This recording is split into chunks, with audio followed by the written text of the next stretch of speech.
Week 2 of the NFL season is right around the corner. We get you set for all the action with the latest fantasy football risers and fallers.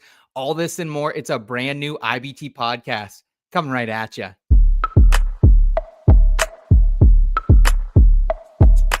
I've been going dummy, out of bounds, putting on a clinic. Stick around, carrots in my hardware. KC, caught him in the crosshair. Look at me.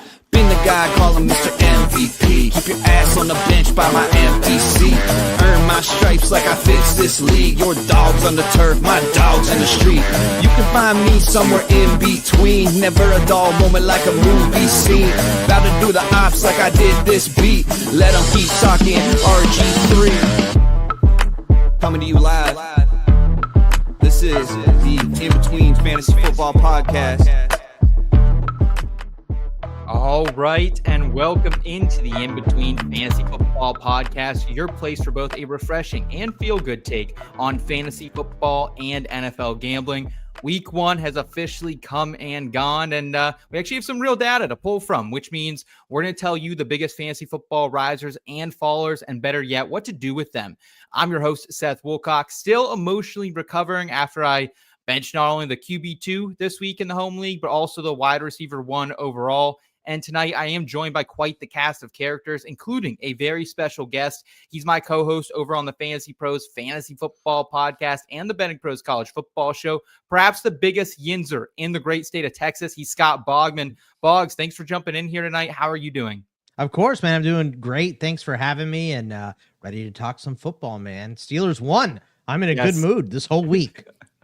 Well, I'm glad we could get you on the brighter side of things, and just one more show in the rotation for you and I this week. So looking forward to chopping it up yet again. And also joining us is our entertainment and NFL betting expert here at IBT. He's Boston's boy and perhaps the real Florida State whisperer. Steve, how are you as we head into week number 2 of the NFL season? I'm thriving, dude. Like I told everyone who would listen that this was going to be a good Florida State year. And not only for the guys in the NFL, but for the guys on the team. The Florida State Seminoles are 2-0 after a 74-point blowout this past weekend and taking the Bouttes to Bama. We rolled the tide. I am victory lapping hard, so hard, in fact, I seem to have run Eric off the program this week. Yeah, Eric said I cannot be putting up with Steve this week after, not only telling us before the college football season gets going that we should not take Alabama in week 1, but the Keon Coleman hype, the Trey Benson hype, you were here for it. Cam Akers, though, I'm not going to let you off the hook on that one from a couple of years ago, but nonetheless. I blame McVay. Nonetheless, great to have you here, man. And on the sticks behind the scenes tonight is a ginger. He's a yinzer. He's also a former IUP Crimson Hawk, baby. He's producer Kyle Scott. Jim, how are you doing out there in the Berg? Is it buzzing right now after the Lurs will be back in the North Shore this weekend following a 4-touchdown debut from Mr. Aaron Rodgers? Oh, yeah. We're hanging his number up in the rafters already out here. The Super Bowl is already won as far as everyone out here is concerned. I'm doing great. The Berg is doing great. It's a pleasure to be here with the boys. Yeah, absolutely, man. Thank you as always for your hard work and making sure we sound crispy on this thing. And as always, before we get into the show, shout out to everyone who's tuning in with us. Please give this video a thumbs up if you enjoy fantasy football content, and make sure you're subscribing to the channel if you're new. And also, if you want some more of us, consider joining the IBT family. That's our premium community where you can get access to our full weekly betting cards. You can also get access to the Discord chat, memorabilia giveaways, and entry into the touchdown contest. I'm out front, not totally out front, but I'm in the top 3 right now. So you guys still have a chance to catch up with me. All this for just $3.99 per month or $36 for the year. And you're also going to get access to our NASCAR family, and more sports are on the way as well. Link to that is in the episode description.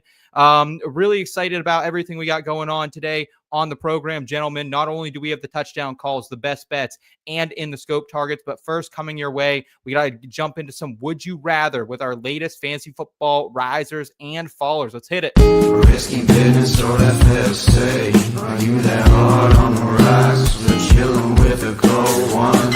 Even bold one or hold back. Would you rather? This ain't no simple matter.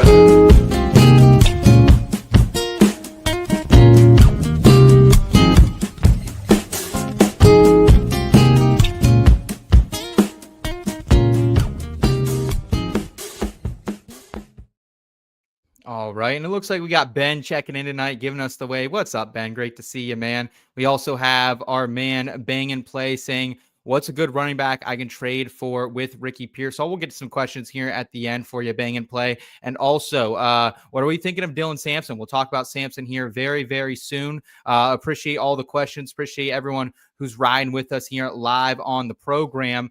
Let's first jump into which running back fantasy football riser from week 1 we're looking at holding, because while there's always temptation to move some of these guys, especially the ones we hit on late in drafts, sometimes, as we learned last year, the best thing you can do is sit and hang on for the ride. Javonte Williams is in this group. He was RB5 on the week, 2 touchdowns, 54 yards, 15 carries. Also added a little bit in the pass game on Thursday night. Travis Etienne Jr., though, he is a story right now out there on the internet. RB6, looked like that 2023 version of Etienne. 16 carries, 143 yards on the ground. Also had some receiving work. And then just yesterday, Tank Bigsby traded to the Eagles. So it looks like more work on the way for Etienne. And then Dylan Sampson, RB9, 43% of snaps, 12 carries for 29 yards, 8 receptions for 64 yards. So that is the highlight here. Also scored a touchdown. That was called back, vultured by Rocket Sanders. And then J.K. Dobbins, once again, just delivering as a late round target 2 years in a row right off the bat. Handled 53% of the snaps, 16 carries, 63 yards, and a touchdown, plus 2 receptions for 5 yards. So Bogman, if you had to hold one of these guys, the Dobbins, the Sampsons, the Etiennes, or the Williams, which one are you letting it ride with? Man, it's really tough to me between Javonte and Travis Etienne. I would like to hold them both. If we're narrowing it down and I have to pick one because you're forcing me, Seth, it's going to be Travis Etienne. I really like what they did. They traded his backup. Maybe he has a little bit more of a threat to him with Tootin and LaQuint Allen, 2 guys they drafted this season than Javonte does. But I do think that after that disgusting fumble from Miles Sanders, we're going to see Jaden Blue up. I think he's going to get a little more involved as the season goes on. So there are young backs in both of these backfields to challenge these guys, but I think they both are going to be the leader moving forward. And Travis Etienne and that offense looked really good. It was against Jacksonville. We get Cincy this week, so I don't know if that's a real test either for Jacksonville, but I do like what Travis Etienne did, and they traded Tank, who was the biggest threat to carries. He was the first and second down guy, and he's gone now. So I think Etienne is going to lead the way for the Jags this season. Steve, where are you at on this lot of running backs? And are you with Boggs that you want to hold these bigger names in Javonte and Etienne, especially when it's so tempting right now to get a decent return for what you paid from him on draft day? Yeah, I kind of was all ETN all off season. I don't think it's particularly close. It is ETN and it's kind of a runaway. Javonte Williams, outside of slamming into like 1-yard touchdowns, had a pretty miserable day on the ground overall. He didn't look effective. And that's without the best run stopper on the Eagles. I mean, that's a pretty turned over defensive line that the Eagles have, and he still looked bad. He looked like the Broncos' Javonte Williams. It's just he's in a slightly better offense for him, and he got opportunities at the 1-yard line. ETN went for 150 yards. Like, he looked explosive. He looked like every bit of the first-round pick that we saw a few years ago. He was hurt last year, and yeah, he lost some confidence in the coaches, but apparently he's won that right back because they went and shipped Bigsby right out of town. All signs point to, like, the rocket is strapped to Etienne's back. You might as well ride it because you're not going to get the right value for him either. Yeah, I do understand that. I would say, though, that was against the Panthers. They had arguably one of the worst run defenses last year. Doesn't look like they've done a whole lot to fix that as well, especially going offensive early in the NFL draft.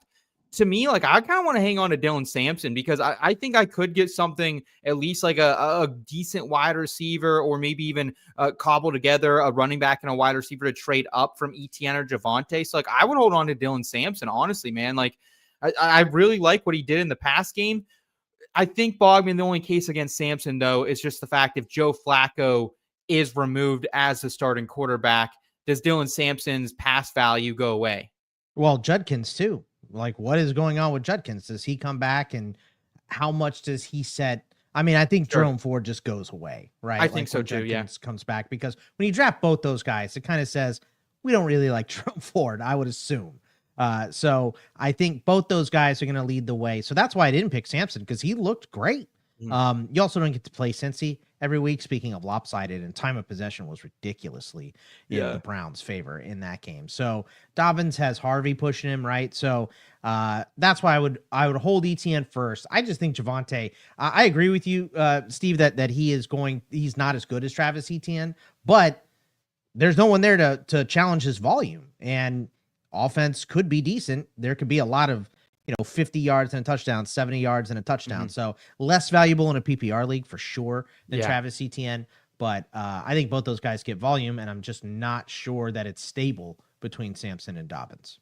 Shout out to a couple more of our friends checking in. Albert saying, good evening. IBT, good evening, Albert. Thanks for hanging out with us, man. And also Messip asking a question. We'll get to that right towards the end of the show, my friend. Thanks again for checking in with us. We appreciate that.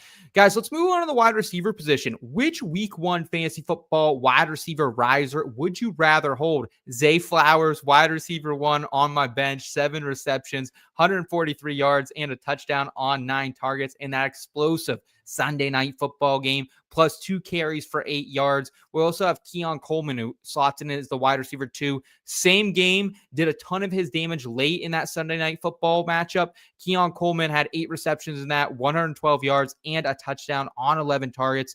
Emeka Egbuka, the hype was real, wide receiver 4 on the week. Just 6 targets, but turned it into 4 for 57 and 2 touchdowns. Allegedly called game that he wanted to run specifically a post route, and he could game it, and he did just that. And then Keenan Allen, wide receiver 10 targets, 7 receptions, 68 yards, and a touchdown in his return to the Chargers in the great country of Brazil. Steve, who are you out of all these wide receivers looking to hold on to at this moment?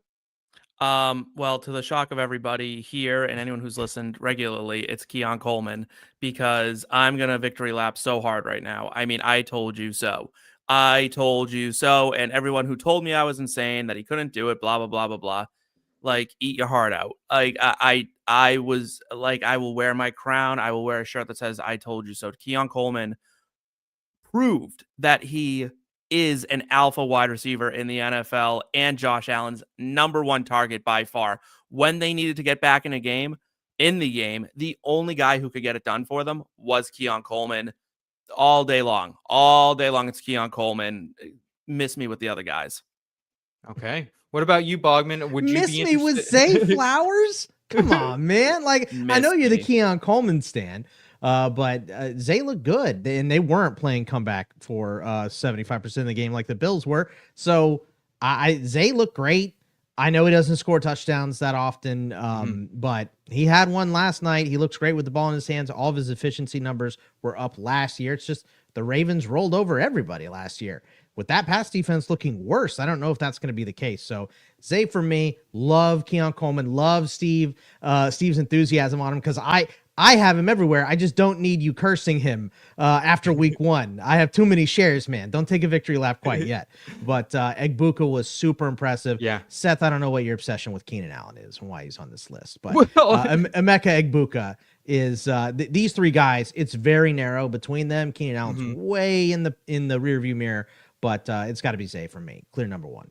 The reason Keenan's here is he was a guy, drafted a lot later than most of these receivers, not too far down off where Coleman was going, really, like in real-time ADP by the time we got close to the season. But, I mean, still just had a ton of volume. I think a lot of people were going to try to throw him out back as a wide receiver 3 or, a flex option this week. And shout out to Debro. Debro had him in his primer.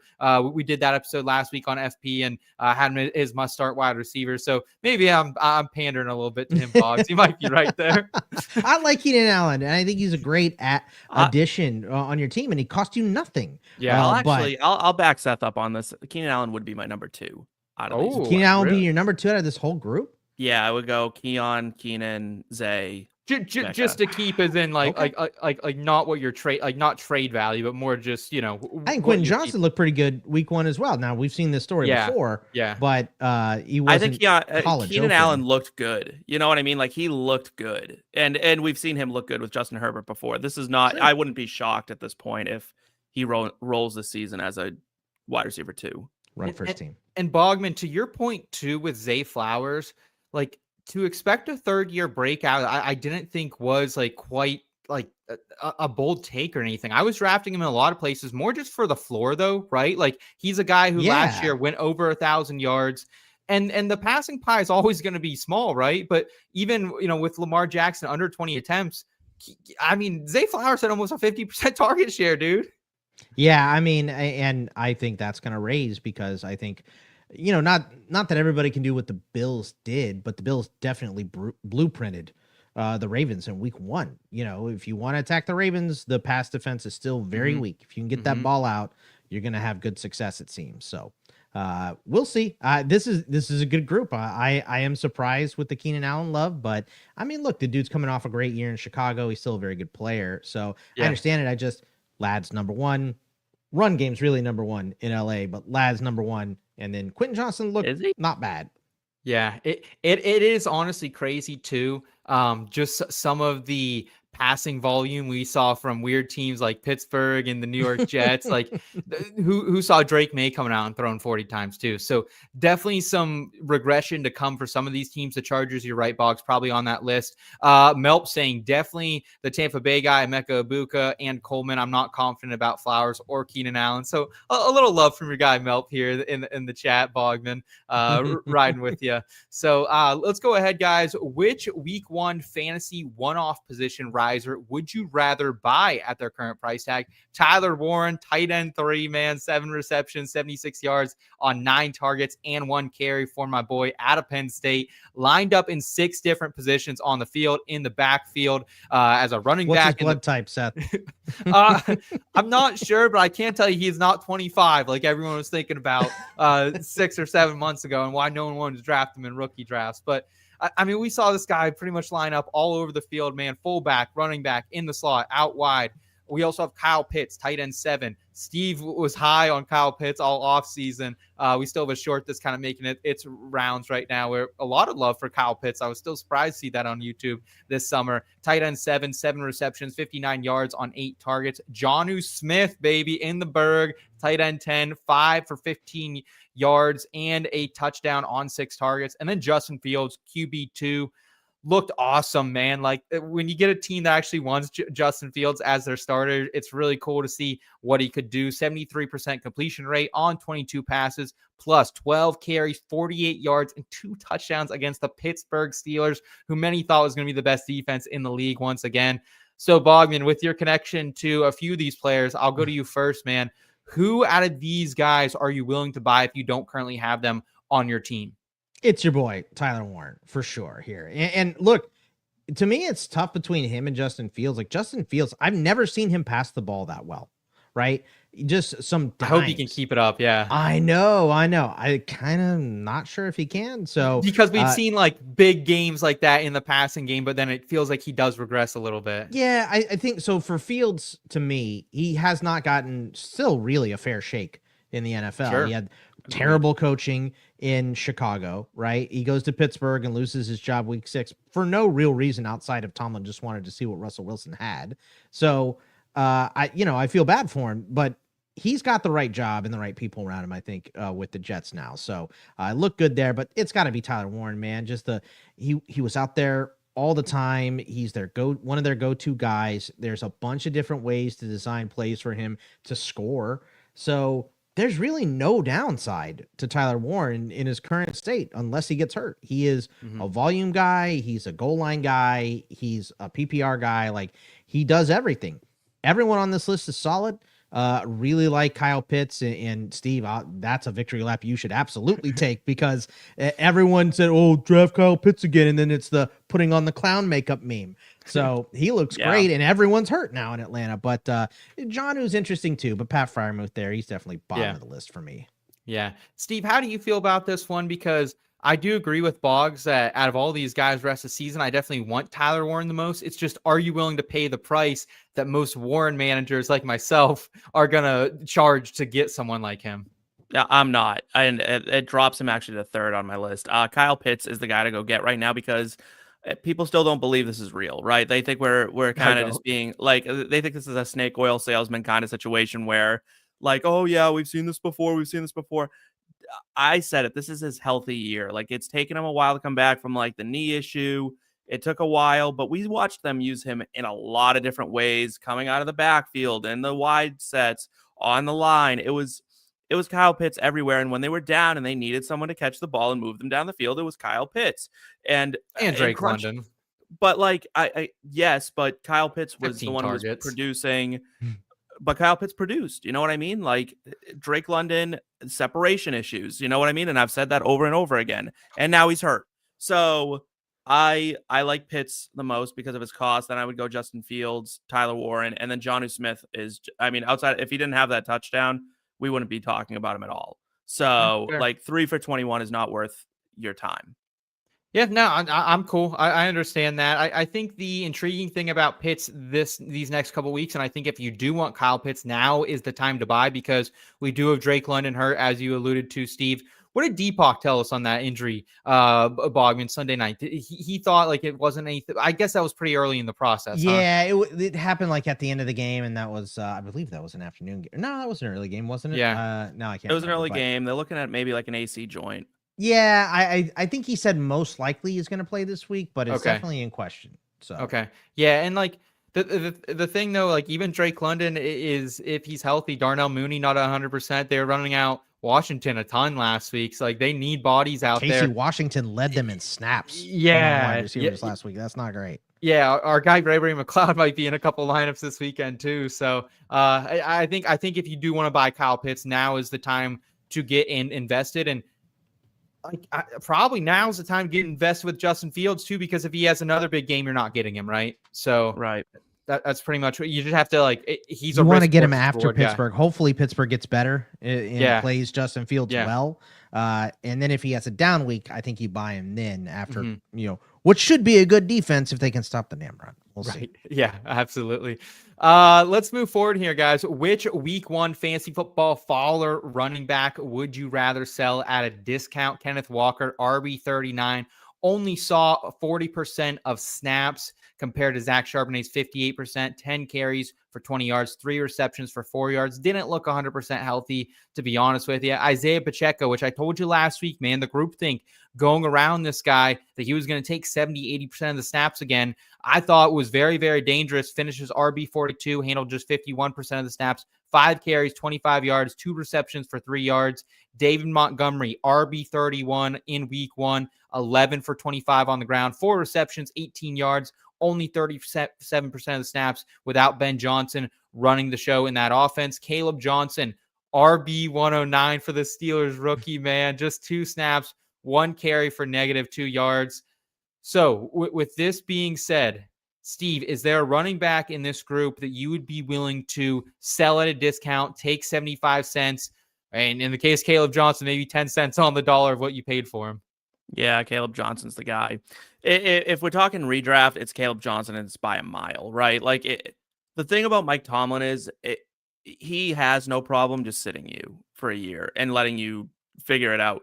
But this guy got 2 opportunities to touch the ball realistically.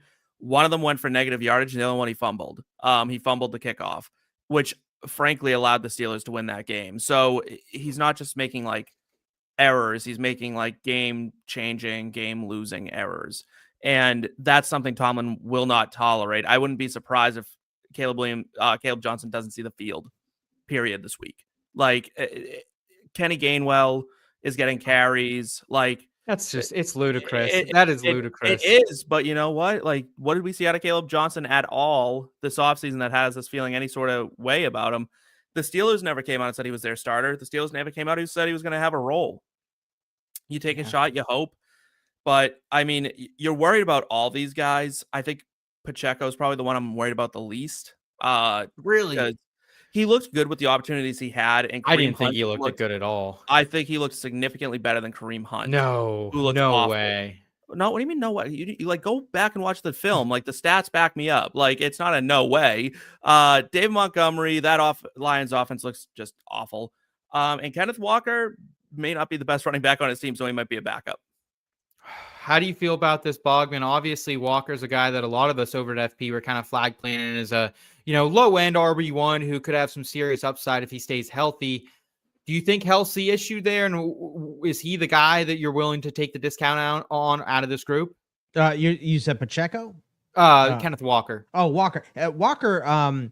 So am I selling these guys at a discount or buying them at a discount? Selling them at a discount. Selling them. Okay. I think the one I'm selling is Montgomery. I think for Kenneth Walker, he's too skilled to be a true backup. He's still too good. If he's available to play, I think they're going to go hot hand in Seattle, which is going to make it really annoying because both these guys are more than good enough to be a starter for a lot of teams in the NFL. So I still think Kenneth Walker is a little bit better than Charbonnet, but the dude can't stay on the field. And the old scouting trope is availability is the best ability. So Charbonnet is not a slouch at all. You give him any leeway, he's going to take that job. So I like them both, but I think it's going to be annoying hot hand. And I think the perception on Walker is you're not getting nearly what you paid for him, so I'm not selling him. I think the same deal for Caleb Johnson. Like, he had 2 snaps. You're not getting anything for him. So you can't really sell him. Nobody wants him right now.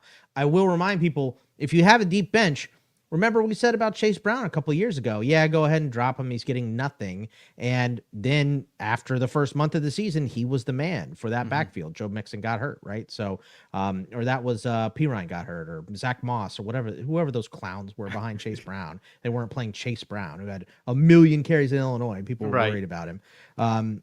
So I think it's Montgomery. I think Gibbs is one of the best running backs in the league. They're giving him more.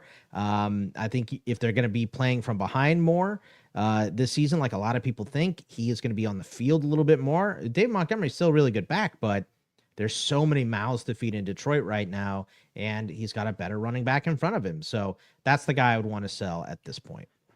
Yeah, I agree. I would wait for like one of those maybe 1 or 2 touchdown games with Monty and then maybe try to get out as fast as you can. But I'm also willing to take like a discount on Pacheco if I have him. I really am, man. I think it's going to be a gross committee, and that's even before Brashard Smith is going to get potentially more involved as his rookie season goes along. Can I just throw in that I am with Steve, and you're not worried about him? It's not that I'm not worried about him. It's that he's still way better than Kareem Hunt.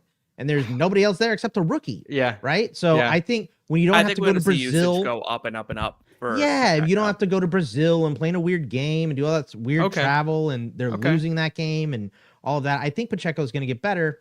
I've been wrong in the past. Don't put it past me, but I do think Pacheco is going to improve a lot, and he's way better than washed up Kareem Hunt. Okay. All right. I'm seeing some more questions coming in from our friend Juwan. Juwan, we'll get to your questions here in just a little while, man. And Philly, Mike OG checking in as well, saying, wow, Purdy just rolled out for week 2 and 3. Mac Jones. Mac Jones. Return of the Mac, baby, once again. Let's go. Appreciate you checking in, Mike. Thank you, Juan. We'll get to your question here in just a little bit. But first, I do want to get to which week 1 fantasy football faller at the wide receiver position would you be willing to buy at a discount. So we're not selling here. We're buying, boys. A.J. Brown, wide receiver 100, just 1 reception for this guy in week 1, 1 target on 8 yards as well. And then we also had Tyreek Hill, wide receiver 53. 4 receptions, 40 yards, 6 targets, visibly upset on the sidelines with Tua Tagovailoa and this entire team. Jalen Waddle, wide receiver 54, in and out of the medical tent pretty much all day long. Finished with 4 receptions, 30 yards, and 5. I have 5 touchdowns there. That's certainly not right. On 5 targets. Cooper Kupp, wide receiver 86, 2 receptions, 15 yards, 3 targets. Did run at about 88% snaps, though. So he was out there, but he was kind of the cardio king, even at his old age. So, Boggs, want to start with you here, man. Which of these wide receivers, some of them that we drafted early, some of them that we drafted kind of towards the middle or late rounds of drafts, would you be willing to go back in on at this point? Well, I don't want to buy anything from Miami. And JSN is the only one getting targets in Seattle. So this has to be A.J. Brown, but not even just being default. Did we forget that A.J. Brown had a hamstring injury going into the season and that he was ruled to play like right before the game started, right? He was clearly, to me, a decoy in this game. They weren't even looking his way. When has that happened? So I just think that, if you want to trade A.J. Brown because he had a bad game, you're a silly goose. And if someone is willing to trade him right now, you get him at a discount, absolutely go buy. I understand that, Devontae Smith is great. Saquon's going to get a lot of touches and everything, but A.J. Brown is a dog. So if you can go get A.J. Brown right now, go do it. Steve, we talked about all offseason that things could go south and go south quickly for this Miami Dolphins team. And it seems like we're starting to see that at least poke its head up with just an absolute defeat against the Indianapolis Colts, who I know one of my friends, Terrell Furman Jr., he actually has a bet on the Colts being the worst team in the NFL. They come out and smoke the Dolphins in Lucas Oil in week 1. So are you buying the dip on these Dolphins wide receivers, or are you with Boggs that A.J. Brown's your buy low target at their position? I am buying the dip on a Dolphins receiver, and it's not Tyreek. It's Jalen Waddle. He looked good. He was in and out of the medical tent, and that hurts your effectiveness essentially. I did say months and months and months ago on this program that I do believe this offense would be better with Zach Wilson under center. I think we may get a look at that before too long if Tua doesn't figure it out. The thing, yes, if I could get A.J. Brown on a discount, I'd love to. Most fantasy managers aren't really dumb enough to give you a discount on him. It's just not going to happen. And last season, he started slow too. And then came on and was a top 10 wide receiver like he always is. Tyreek Hill is about, a quarter and a half away of bad football from Antonio Browning his way right out of Florida. And Cooper Kupp, I think a lot of people were spooked because it was like a ghost running on the field. I mean, he is dust at this point. It's just, he's not worth anything in this point, and I wouldn't trade anything for him. So Jalen Waddle is the clear target of these 4. All right. Well, any thoughts from you, Boggs, on Cooper Kupp? Is he droppable at this point too, or you just want to, hang around with him? He was out there a lot. Nah, I mean, if Quentin Johnston's out there, I'd rather have Quentin Johnston right now. Just more upside. It happens. Guys get old, and he's in Seattle to run block. He's a really good run blocker. They're going to run the ball a ton. You don't want to throw the ball that much when you have Sam Darnold, right? We saw how that ended. Gym rats. Gym rats age like bananas. Right. So, I just, I think it's going to be all JSN. I think they're going to involve the running backs a lot. And then one of these tight ends is going to move to the forefront as a target. So can we get Arroyo? Really can it please be Elijah Arroyo? To be Arroyo, but they love Barner. He was buried in snaps. He was the third guy in snaps last week. So that was he wasn't good in college until his last year either. And he's not much of a blocker. So good point. It's going to take him a little bit to get on the field. So it's probably Barner for now. But I mean, Cooper Kupp, he'll bow up and have a good game. He will. Listen, he will. How many slow-ass wide receivers have burned the Steelers, right? He might have a really good game this week. Yeah. How many times do you have to hear about how Chris Hogan, played lacrosse, or how Julian Edelman dated Jerry Rice's daughter because they were dog walking us in the third and fourth quarter? There is a significant difference in having Tom Brady throw you the ball versus Sam Darnold. 100,000,000%. Yeah, absolutely. Yeah. I'm just having PTSD about white guys burning us. The white guy that burned you, guy that burned you was Tom Brady. It didn't matter who the wide receiver was. It's true. Want to get you a couple questions before we get to our last would you rather bang and play. What's a good running back I can trade right now for Ricky Pearsall? I mean, I would say you could probably potentially, if you really wanted to, go after a guy like Javonte and Etienne. I think they're kind of in that same range. I don't know if I would, though. Will you trade Walker for him? I would prefer Pearsall. I would trade. I think you could go after a Marion Hampton with Ricky Pearsall. No, you couldn't. No, you couldn't. No, yeah, you could ask. I think you could. I think you could. There's no reason why you can't. Marion Hampton looked fine. Marion Hampton was a 3rd round pick in most drafts, and people who took him love him. Ricky Pearsall was a 5th. I mean, it's not like he had a lot of ground to make up. It's true. I don't think it's as crazy as you're making it out to be, Seth, but I think it's a Rube move if somebody trades Hampton for Pearsall, and I love Pearsall, but yeah, I mean that's a run first team. He's their guy. Would you take Pearsall over Walker right now? I think it's fair. Okay. I would probably take Pearsall over Walker. Yeah. Okay. All right. Well, that's sounds like he's in the ballpark of a Marion Hampton then. Yeah, probably. O'Marion Hampton did not have a good game, but I mean, as soon as O'Marion Hampton scores 2 touchdowns or hits 100 yards, you're never getting that deal done. I say all the things that makes everybody mad, and they all get mad at me, and they call me an idiot, and that guy on the left is too emotional, and blah, blah, blah, blah. And then I'm usually right. So Of course, football's an emotional game. Come on. Yeah, yeah, yeah. Speaking of emotional, like JJ McCarthy he's an emotional player. It was cool to see him kind of gave me a little like Baker Mayfield vibes, you know, Oh, he's kind of yeah? how he plays. Stop So, it. question here from Messip: Sutton or Coleman? Sutton for Sutton. me still. Yeah, Sutton right now, but it's close. it's getting closer. It's getting Coleman, closer. But Sutton is what Coleman wants to be. yeah, Oh, yeah, stop. yeah. No, I agree. I think no, that's like that. That is what In Keon production, Coleman- I Yeah. think Coleman has more upside, but Yeah, yep. in production this year, Sutton is what Coleman wants to be. Juan in the chat got Cup. Is he droppable? Wide Yes. receivers are Cup, Adams, Kirk, Josh Downs, Debo Samuel, Jordan Addison. Running backs, Yes. Trayvon Henderson, Jacobs, Jonathan Taylor, Sharps, waiver wire, Calvin Austin, Quentin Johnson, Boutte, Sampson, Fannin. Yeah, I would honestly rather. I mean, I'm going to talk about Dylan Sampson later. I would do a lot of things to get Dylan Sampson on my team right now. So I would definitely drop Cup for him. I think, but I would drop Christian Kirk before I'm dropping Cup and Josh Downs, honestly. Josh Downs is not going to have a role with Tyler Warren there. Not a big enough one. He played 50% snaps. Would you guys drop Adams or Kirk, or not Adams, Downs or Kirk before Cup? No. No? Oh, my God. No. Okay, wow. Cup is done. I'm going to be getting Cup off the waiver wire this week after everyone drops him. I think that's what's going to happen. So great stuff there, guys. Let's go ahead and move forward in the show with a little in the scope and talk some waiver wire targets a week early. I have the targets in my sights. Requesting permission to engage. In the scope.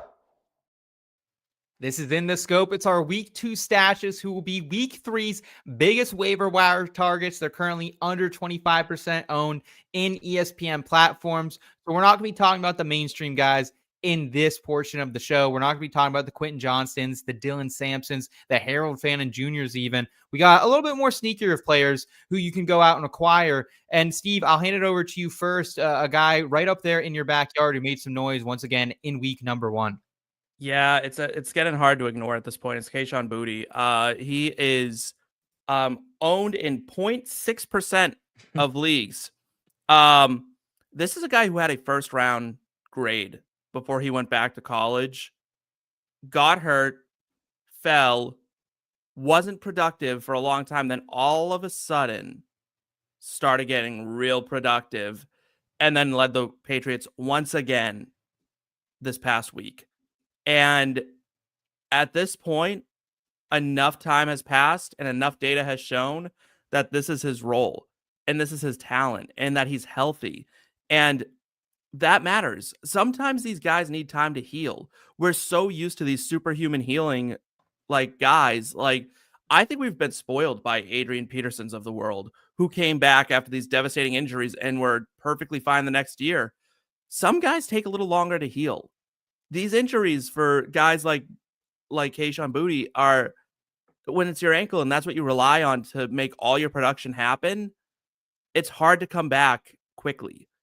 And I think we're seeing him at full strength and he's really, really, really productive. I'm willing to spend a decent chunk of my fab on him at this point, like 20%, 25% of fab on Kayshon Boutte at this point. It's really interesting with someone like Boutte, Boggs. I mean, because I think he even said it, like this is someone who could have been a first round pick. You know, people in Devy circles really loved him a few years ago and then did have some injuries late in his career at LSU that really pushed him down draft boards. It seems like he is kind of into that flanker role and then he will be manning the Z most of the year. Matt Collins was really kind of splitting with Stephon Diggs there at the primary X position. You know, Pop Douglas is in the slot there. And Boutte was pretty decent last year down the stretch. You know, I think we featured him in an In the Scope segment last year as well. So are you potentially looking at, you know, getting a little Boutte-licious here this week? I don't mind it. I think he's one of the better pickups this week. I think him and Quentin Johnson. I think the reason I probably wouldn't go that much in fab, which is not crazy, 20% for a guy that might be a number 1, but I don't think I'd go that much just because there are some other options. But this dude could be number 1. My thing is I don't know if I trust the depth chart of the Patriots currently. Right. Sure. So I think things could change there, but I'll be honest. He was definitely on the radar for me, and I have him in almost every league. My waivers are going to process tonight. I have him as a pickup everywhere. So Boggs, who do you have in the scope here for week number 2, my friend? Juwan Johnson, 3.7% rostered according to FP right now. And this dude was on the field for almost every snap. I think it was all but one. He had 11 targets. What team is going to be losing more games late in the game than the Saints this year? The Saints are miserable. They're starting Spencer Rattler. You know how bad that is? That is ridiculous. I thought they drafted the old quarterback to be able to start him immediately, and then they didn't even start him. So what was the point? So I think they're going to be losing a lot of games. Spencer Rattler threw 45 times. And that game against the Cardinals defense is better. I don't know if I would call them good. They played well against the Saints. They get the Niners this week. I think it's going to be a lot of passing, a lot of playing from behind for the Saints.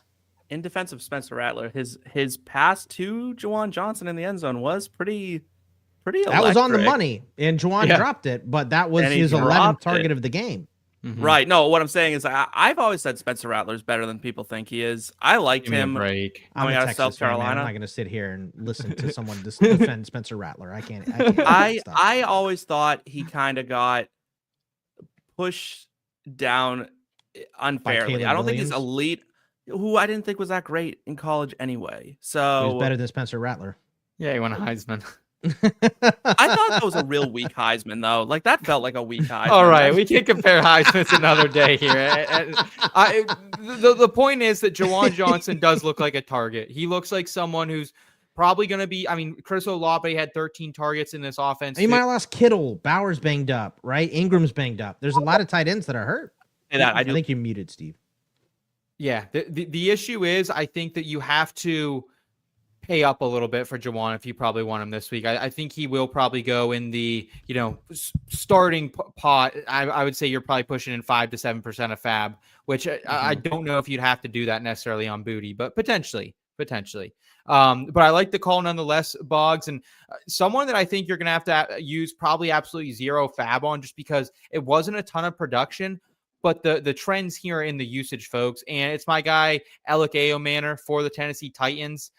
I thought this was a guy coming out of college, was a very physical wide receiver for the Stanford Cardinal, did a lot of good in an offense that did not have a lot of good. Yeah, not a lot of good there for Elic at all. So he was the one guy who kind of really stood apart. His claim to fame a couple of years ago, he took Travis Hunter for 3 touchdowns.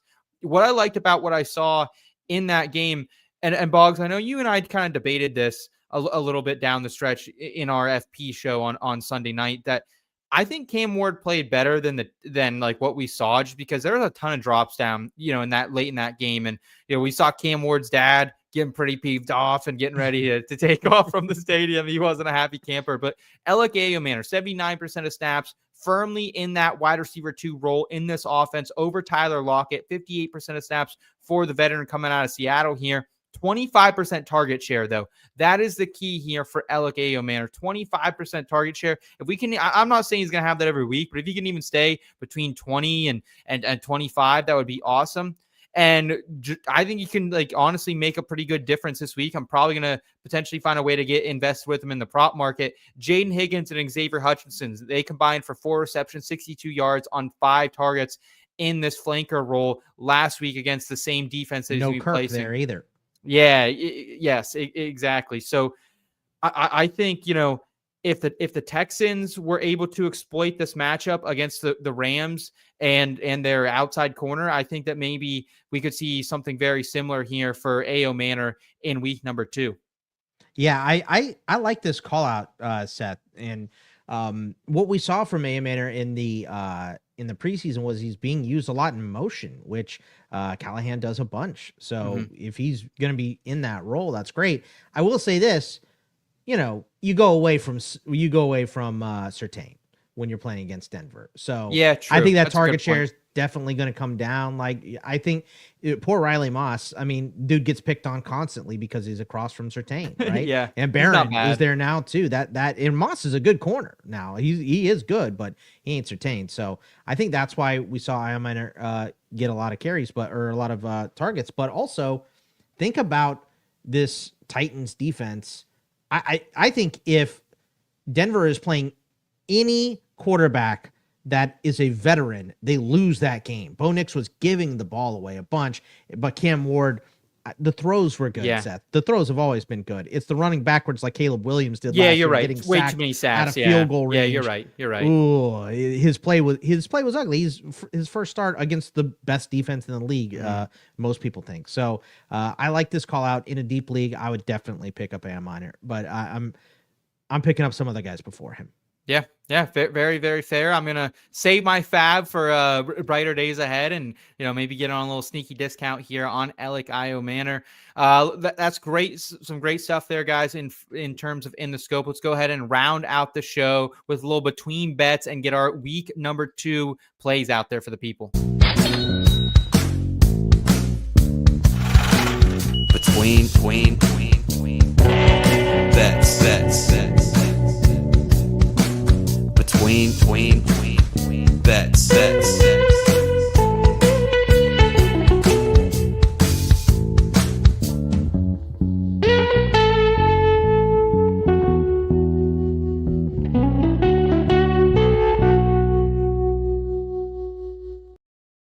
It's between bets, and it's our week 2 of the season's best bets. We're going to be going over the ATS money line total markets, as well as some player props and some parlay leans that we have here early in the week.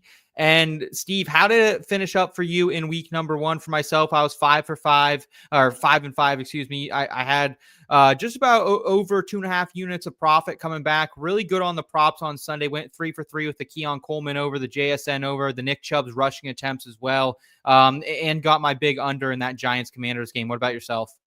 Yeah, I went 4 for 5 this week on my bets. I had Caleb's over 210 passing yardage. I missed Colston Loveland did not go over three or more catches, which was unfortunate. DeAndre Swift 50 rushing yards, hit that. Caleb Williams over 25 rushing yards, I hit that. And I called it Justin Fields anytime touchdown. Nice. There you go. What about you, Boggs? I know you are having betting cards coming out all the time. I know you do the Thursday night show over at BP with Joey, and also the Sunday night. So I know you had a lot of plays in those games. Overall, how did you finish up in week 1? Not great. I think I was 3 and 7 on my props. I missed 4 of them by 3 yards or less, which is very annoying. That's a heartbreaker. And I had the Ravens on the money line, of course. Had the over, though. We got that. So I feel like I'm seeing the field well, and the numbers will come. So I'm process over results at this point, but that's what every loser that loses says. So, that's where we're at right now.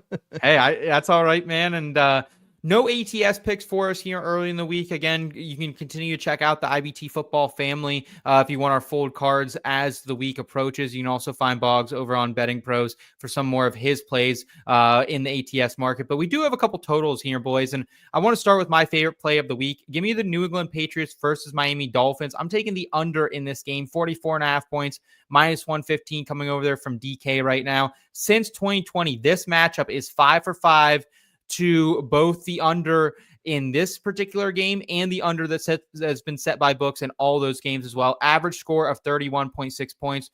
We just saw the Dolphins. They looked absolutely anemic. They were under their total against the Colts by 6 points. And then while I did like some things the Patriots were doing, Drake May, for everything he was doing right, and he was really gunslinging it out there. That throw to Hunter Henry when Henry was sliding, and a couple of the ones to Boutte were really, really good. At the same time, though, he had some really off-the-target throws, too, and I think that might come back to bite him here in this game. I see this as more of a slogfest. I do think the Patriots probably win this, but honestly, this is one of those games that I could see probably finishing up somewhere in the realm of 17-10, something like that. So go ahead. I'm going to take the 2 teams that played to the under last week and have them do it once again here in week number 2. Steve, I think you also have an under this week. I do. It's the San Francisco 49ers against the New Orleans Saints. With the Brock Purdy news and the George Kittle ruling out, I'm just like, where's the offense going to come from for these 2 teams? I'm not going to rely on Mac Jones and Spencer Rattler to put up a clinic offensively. The defenses for these 2 teams are decent enough to hold this under, and it's going off at minus 112 at DraftKings. This is one of those games that if it was 38, I'd be like, yeah, that's probably about where it should sit. Yeah, just too many injuries, too many unknowns. It's like Alvin Kamara against Christian McCaffrey and like nothing else. Yeah, I like this play a lot, man. I was pretty hard on fading the Saints last week. They showed me a little bit more than I was expecting, but I don't expect, the same type of situation to unfold here. And I say that, but they still were playing very much to the under last week as well. So I think I am with you. I think we see a lot of Christian McCaffrey in this game. I think we see potentially a lot of Alvin Kamara, apparently on the ground because they don't want to throw to him anymore either. So, Boggs, do you have anything here in the total market for yourself? Yeah, I have 2 tickets. One is one that Steve just mentioned, the under in that Saints-Niners game. That's probably my favorite game, my favorite total of the week. Great pick there, especially with Brock Purdy down now. I mean, this one's going to drop to like 38, 37, something like that. Get on it now. Yeah. Yeah. Get on it immediately as you can. And I like the Giants and the Cowboys to go under 44.5 as well. The Giants offense looked miserable. It looks so bad against Washington. Is a fine defense. I would say they're maybe a little bit better than average, but maybe the Cowboys are a little bit worse than average. I just don't think they're going to score a lot. And I kind of like the Giants defense. They give up a lot of yards, but they did the bend but don't break thing this week. They were on the field so much. They gave up over 400 yards, but only 21 points. Good. I think that defensive line is really good. It's going up against a very weak Cowboys offensive line right now. So I just like this one to stay under. I like this more to be like a 21-10 or a 24-10 or something like that. Yeah, I might tail you on that one, to be honest with you, Boggs, because I took the Giants last week in that Commanders game to the under, and they, doing some research for that, like they proved to be the team that was playing to the under the most last year. So I think they do it here in a divisional game. Not a lot of love lost for these guys. And I love that front, man. I mean, you got Sexy Dex, you got Thibodeau, you got, of course, my boy coming over from Penn State, Abdul Carter as well. So don't disrespect Brian Burns. Yeah, now. Brian Burns best, as well. He's the second best lineman. Lawrence is the best, but Brian Burns is awesome. Yeah, that's a good line, dude. That's really good. It is really good, man. So potentially maybe giving Dak Prescott a little more pressure than he saw in that opener without Jalen Carter. So let's go ahead though here. We also have some money line plays, starting with you, Bogman. You have a play on a couple Cats matching up down there in Cincinnati. Let's go with the Jacksonville money line against the Cincinnati Bengals. I mean, this offensive line had real issues. Joe Burrow looked panicked. They couldn't stop the Browns. Like, what's going on there? I love the escalator of sadness when the Bengals lose too. You see all those Bengals fans hanging their heads going down that big ass escalator. It's one of my favorite things in the world. You're getting plus money here as well. I think the offense looked good for Jacksonville. I think you finally have a real schemer in here. Who knows what Liam Cohen is as a head coach, right? But we know that he's better than what they've had. So I really like what we saw at Jacksonville, specifically on defense. And I really don't like what I saw from Cincy. You're getting plus money. I'll sprinkle a little on that one. Okay. Steve, for you in the money line department, what do you have? Yeah, I got a battle of horses, weirdly enough. He went with cats. I went with horses. I got the Denver Broncos beating the Indianapolis Colts. This is a shockingly close money line for a team that is significantly better than the Colts. Agree. Like, I don't know what they're looking at. It's got to be Bo Nix with the 3 turnovers. That's it. And they're weighing that Miami game way too heavily. It was week 1. Like, I think everyone's panicking too much on the Dolphins as it is. It's week 1.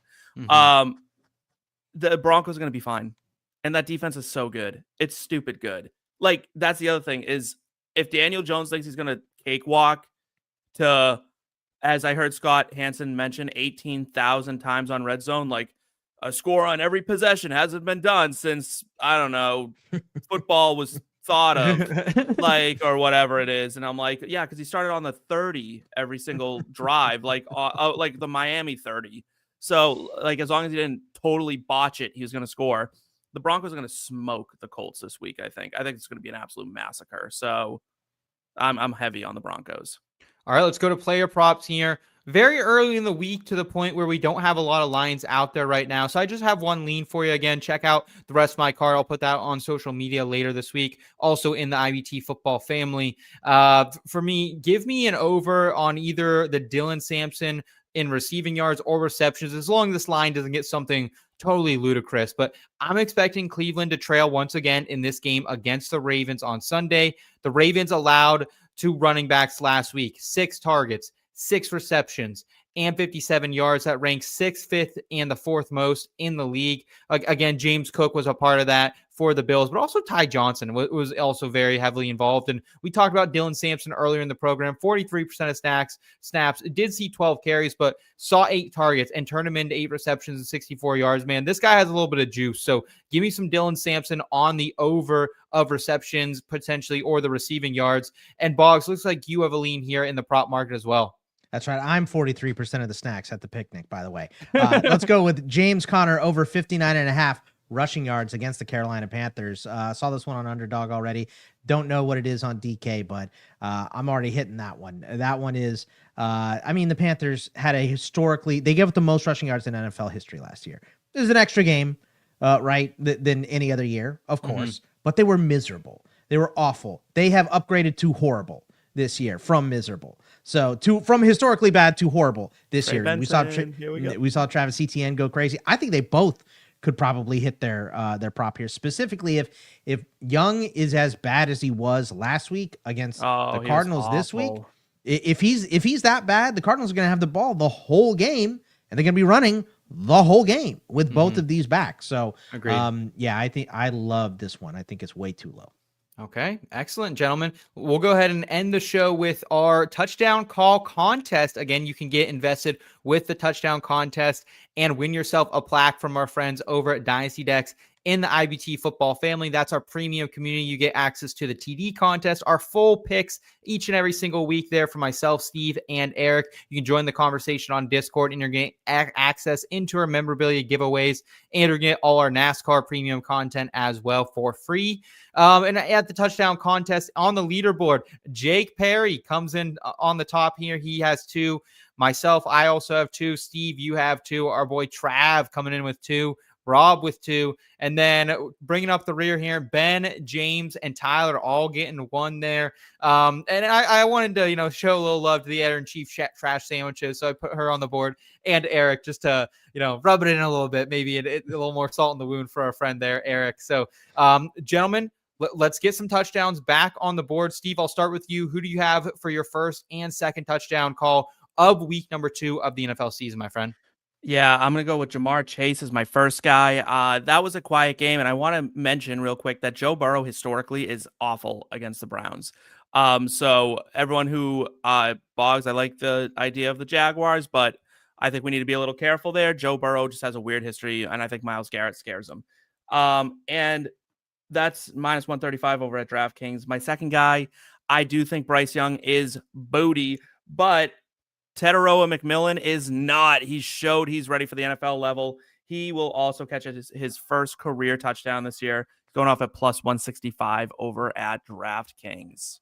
Yeah, I honestly think if I'm going to bet Jamar Chase for 1 touchdown, I'm going to do the 2 touchdowns, because we saw the same thing last year. Got off to a slow start, came out on Monday Night Football in week 2, and was absolutely sensational. So maybe we see a similar path to success here in the second week of the season. Boggs, what do you have for touchdown calls, man? I got Courtland Sutton. I think that's a great matchup, just like Steve mentioned, the Broncos against the Colts. I think the Broncos are going to dominate them. Hopefully Bo Nix cleans up those mistakes. Maybe he's just a slow starter. Remember, he started slow last year, and everyone's like, well, he's a rookie and blah, blah, blah, and he looks miserable, and everybody's counting him out. And then he started to look better and better and better. Maybe he's just a slow starter. That could be it. And then let's go with DK Metcalf for our boys, Seth. I mean, revenge game narrative. I love this one. I think he's, obviously going to catch the ball short and go real far, because Rodgers is only throwing it 10 yards downfield, unless it's Calvin Austin in the end zone right now. So love DK Metcalf in a revenge game narrative in Courtland Sutton. And I know that Joe Burrow's historically bad against Myles Garrett, but they got to be better than that. That was pathetic. Isaiah McGuire looked good, dude. Come on. Let's this line for Jacksonville is really good. I know. I think I think it's just in Burrow's head at this point that he just doesn't play well against Browns. It's like a stark difference. Or in week 1, yeah. Not good against TJ Watt either. Could just be really bad against good pass rushers. Yeah, they're hunting. They're out there hunting. For me, I'm hunting some anytime TDs this week. Give me Saquon Barkley minus 150 at DK. This is just like the Henry bet last week. I was on at minus 140. Like, Derrick Henry should never be minus 140. I don't think Saquon should be minus 150 at this point as well. Led all running backs last week with 4 carries inside the 10-yard line.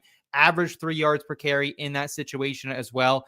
And right now on the road last season, Saquon was at a 62% clip finding Pater on the road last year. However, if you exclude games that were blowouts, which are either wins or losses of 17 plus points, he was 3 for 3, doing it 100 times, finding the end zone. I don't know about you, but I think the Chiefs will play the Eagles a little bit tighter this time around. So give me Saquon Barkley on the anytime touchdown minus 150. And then Justin Fields, I'm taking a page out of your book here, Steve, with the anytime touchdown plus 160 at Bet365. Look, the Bills, they allowed the most rushing yards to a quarterback last week, Lamar Jackson, who only rushed 6 times, but went for 70 yards and a tutty. Fields tied Daniel Jones for the third most rushing attempts by a quarterback last week inside the 10-yard line. 3 attempts, 12 yards, 2 scores for Fields. I think he does it once again here.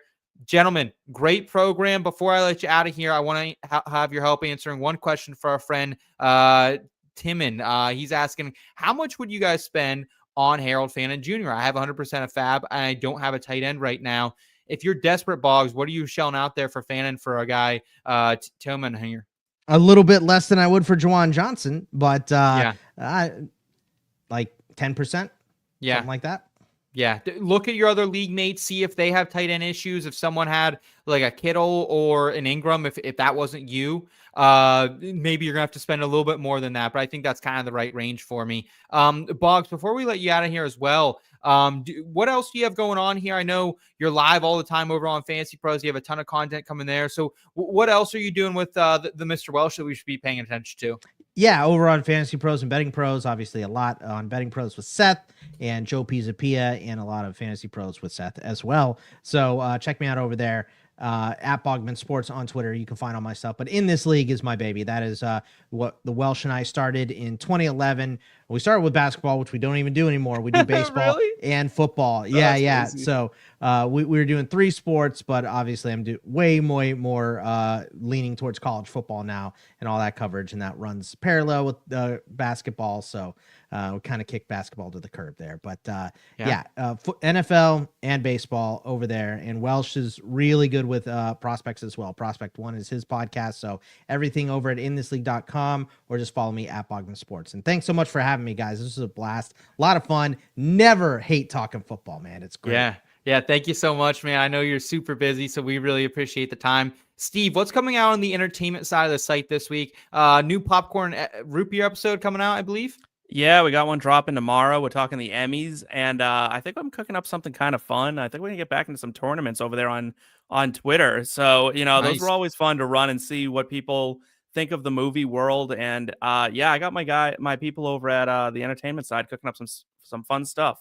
Yeah, if you guys want to make some money betting on movies, Steve's your guy. Popcorn Root Beer is your show. Boggs, thank you so much for joining us. Steve, thank you for your time as well. And Kyle in the back end. If you've rode with us this long, please do us a quick favor. Give this video a thumbs up if you enjoyed it. Also, make sure you're subscribing to the entire channel. Not only do we have fantasy football and NFL betting content coming for you weekly, we got college football betting, NASCAR betting, PGA betting, and entertainment betting, all to help you cash more and to enjoy the ride along the way. Also, be sure to check out inbetweenmedia.com for some dope written content. For Scott Bogman, Steve Lawson, and Kyle Scott, I'm Seth Woolcock.